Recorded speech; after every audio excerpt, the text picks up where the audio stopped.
Sans Dieu, le monde vit dans le vide, dans le néant, dans une inquiétude et une souffrance permanente, affirme le cardinal Robert Sarah dans son livre « Le soir approche et déjà le jour baisse ».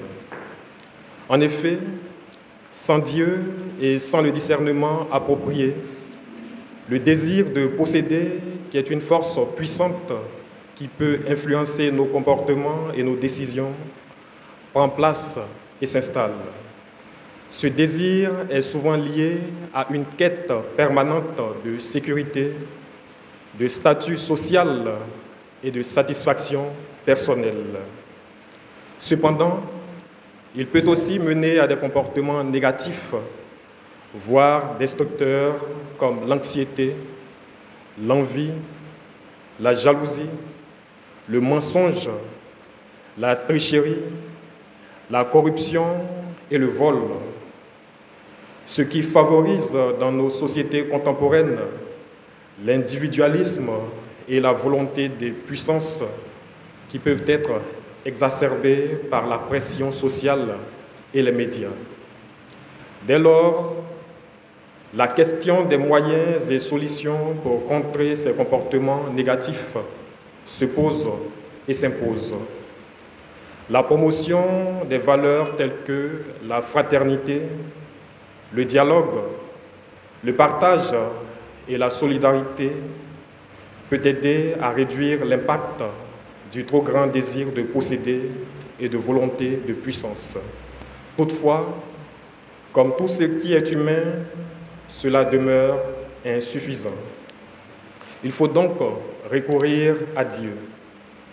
Dans l'Évangile de ce jour, comme solution à l'égoïsme et à la mondanité, le Christ nous propose de le suivre et de devenir ses disciples.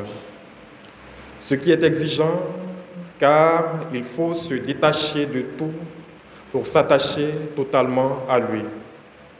Pour cette raison, le Christ Jésus nous demande de l'imiter parfaitement pour que notre engagement à sa suite soit total jusqu'à l'acceptation de la croix, et ce, selon notre état de vie.